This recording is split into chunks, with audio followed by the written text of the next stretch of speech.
অসংখ্য নবী আল্লাহ সুবহানাহু ওয়া তাআলা পৃথিবীতে প্রেরণ করেছিলেন। প্রত্যেকটা নবী নির্দিষ্ট জনগোষ্ঠীর কাছে এসেছেন, একটা নির্দিষ্ট কওমের কাছে এসেছেন। ওই নির্দিষ্ট কওমের লোককে তিনি আল্লাহ সুবহানাহু ওয়া তাআলার পক্ষ থেকে প্রদত্ত শরিয়া বুঝিয়েছেন।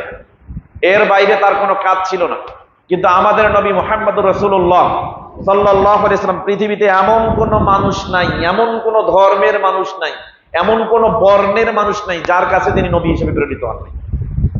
তাহলে তিনি একাধারে নবী এবং রাসূল প্রত্যেকটা মানুষের কাছে। শুধু মানুষ নয়, মানুষ ছাড়াও আরেকটা সৃষ্টি আছে যারা হচ্ছে মুকাল্লাফ, যাদের ভিতরে শরীয়তের আইন প্রয়োগযোগ্য, তারা হচ্ছেন জিন জাতি।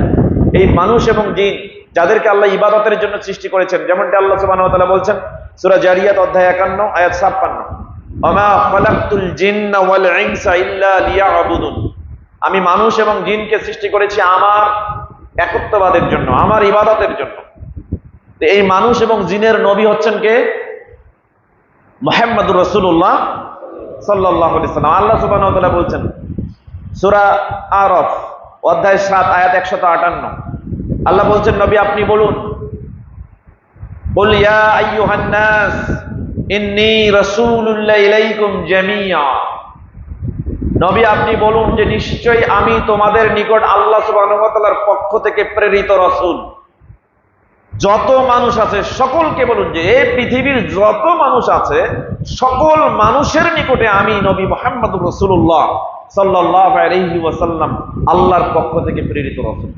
তাহলে পৃথিবীতে কোনো মানুষ বাদ যাবে না যার কাছে এখনো ইসলাম পৌঁছেনি, যে এখনো বোঝে না ইসলাম কি জিনিস। সেও যদি এই মুহূর্তে ইসলাম সম্পর্কে জানতে পারে যে আজকে ইসলাম একটা ধর্ম আছে, কমপ্লিট কোড অফ লাইফ, আল্লাহর পক্ষ থেকে একমাত্র মানোনীত ধর্ম, সঙ্গে সঙ্গে নবী মুহাম্মদুর রাসূলুল্লাহ সাল্লাল্লাহু আলাইহি সাল্লামের আনুগত্য করা, অনুকরণ করা, অনুসরণ করা, তার ইত্তেবা করা তার জন্য ওয়াজিব হয়ে যাবে।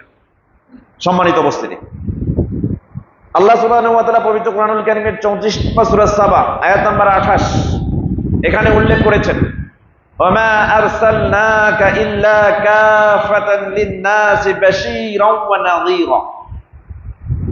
আল্লাহ বলছেন নবী আমি আপনাকে প্রেরণ করেছি যত পৃথিবীতে মানুষ আছে সকল মানুষের নিকট দুটি গুণ দিয়ে আপনাকে প্রেরণ করেছি। এক, তাদেরকে আপনি শুভ সংবাদ দিবেন জান্নাতের। দুই, তাদেরকে জাহান্নাম থেকে আপনি সতর্ক করবেন। তাহলে পৃথিবীতে ইহুদি খ্রিস্টানরা জাহান্নামমুখী, হিন্দুরা জাহান্নামমুখী, যত মুশরিক আছে জাহান্নামমুখী। এদেরকে সতর্ক করার জন্য এখনো কিয়ামতের আগ মুহূর্ত পর্যন্ত যার বার্তা থাকবে তিনি হচ্ছেন নবী মুহাম্মদুর রাসূলুল্লাহ সাল্লাল্লাহু আলাইহি ওয়াসাল্লাম। তিনি যা রেখে গেছেন সেটা মানলেই তাদের জন্য যথেষ্ট হয়ে যাবে। সেটা মানার মাধ্যমেই নবী মুহাম্মদ সাল্লাল্লাহু আলাইহি ওয়াসাল্লামের অনুকরণ করা হয়, তার ইত্তেবা করা হয়।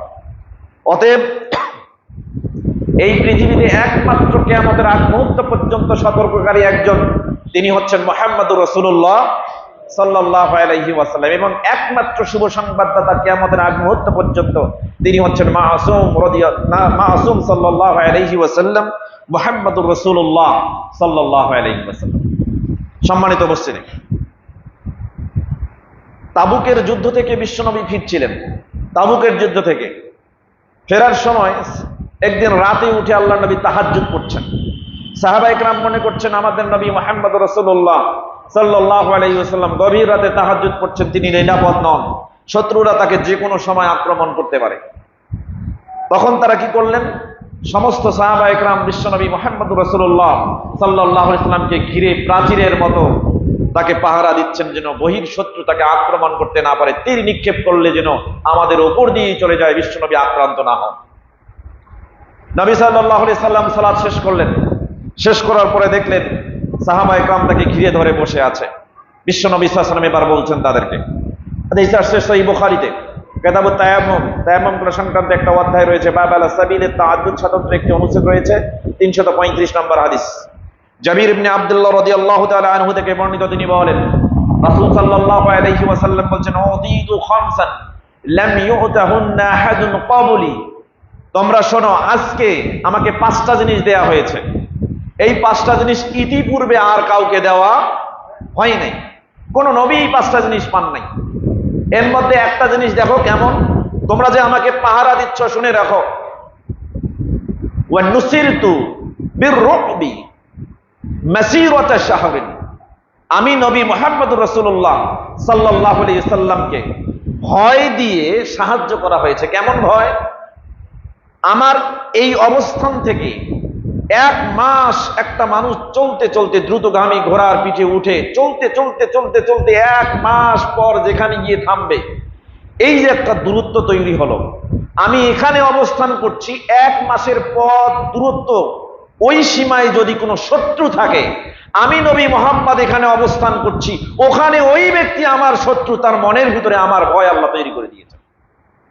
চিন্তা করেন, বিশ্বনবী যেখানে অবস্থান করেন সেখান থেকে 1 মাসের দূরত্ব সমপরিমাণ দূরে যদি তার কোনো শত্রু থাকে, সেখান থেকে তার মনের ভিতরে নবী মুহাম্মদুর রাসূলুল্লাহ সাল্লাল্লাহু আলাইহি সাল্লামের মতো মানুষের ভয় তার ভিতরে কাজ করে। এটা তাকে আল্লাহ সুবহানাহু ওয়া তাআলা বিশেষ পাওয়ার দিয়েছেন, যেটা ইতিপূর্বে আর কাউকে দেননি।